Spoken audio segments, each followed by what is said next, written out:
राजीव रंजन जी, ये बार बार बात हो रही है कि फायदा मिलेगा जेडीयू को, जिस तरह से फायदा पहुंचाया गया है महिलाओं को, लेकिन ये पहले नहीं किया गया था, इस बार किया गया। यानी इससे पहले कभी नीतीश कुमार ने ऐसा नहीं किया, जेडीयू सरकार ने कभी, जेडीयू यानी एनडीए सरकार ने कभी ऐसा नहीं किया।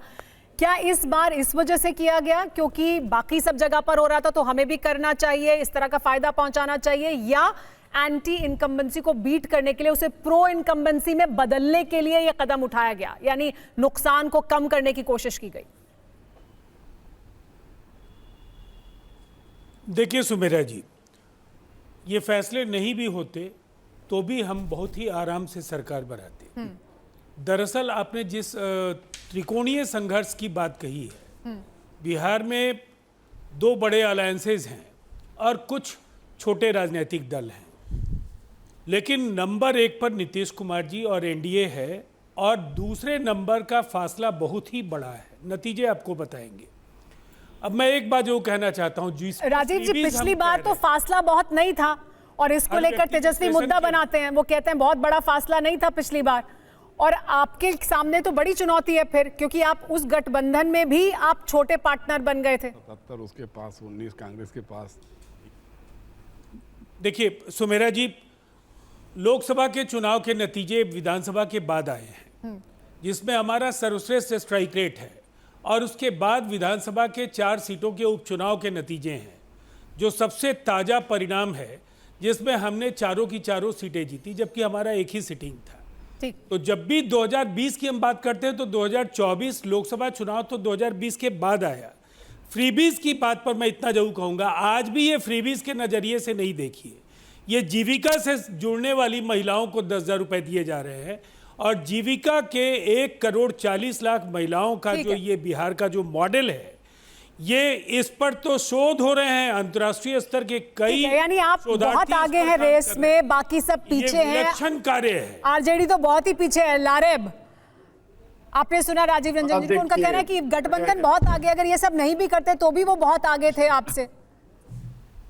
सुनहरे ख्वाब देखना सबका हक है, देखने दीजिए। मैं एक बात कहता हूँ आपसे, आपको ये जो महिलाओं का जो एक, इनको अभी महिलाओं के प्रति जो एक दर्द जगा है, असल में ये मेरी नजर में महिलाएं हमारे जीवन में, मेरी माँ, मेरी बहन, मेरी पत्नी, मेरे लोग रिश्तेदार के रूप में, मेरे साथियों के रूप में मौजूद है, और मैं ये मानता हूं कि खुले तौर पे ये अपमान है। उनको ये माना जा रहा है कि ये 10,000 रुपये में हम इनका वोट खरीद लेंगे।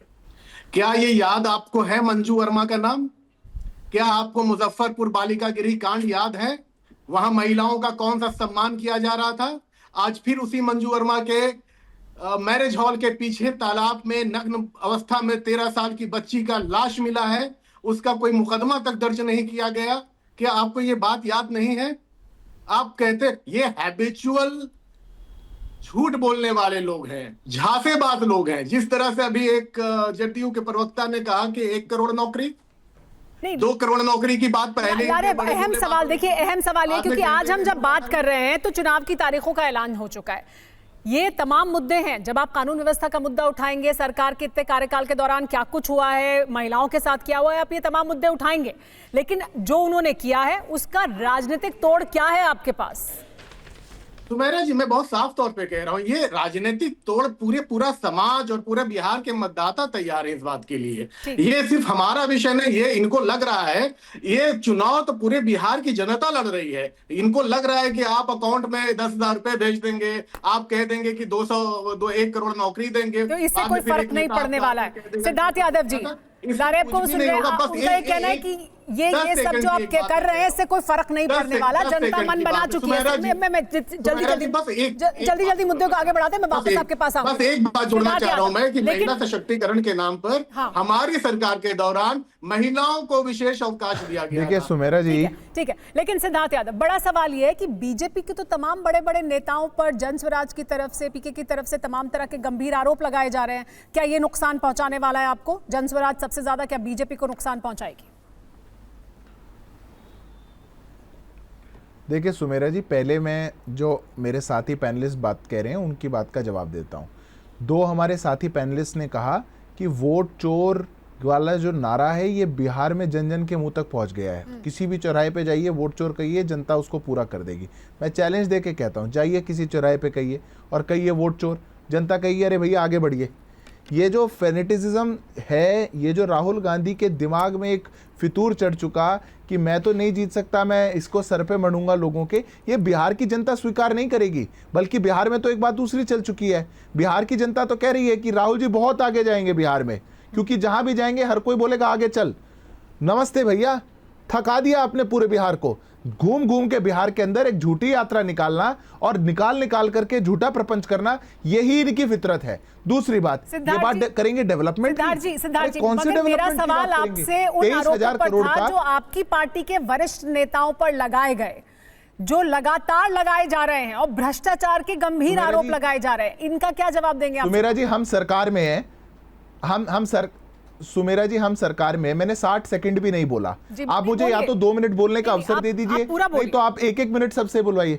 मैं आपके आरोप का भी जवाब दे रहा हूं। ये लोग डेवलपमेंट पर बात कर रहे हैं और सारे लोग मिल करके करें।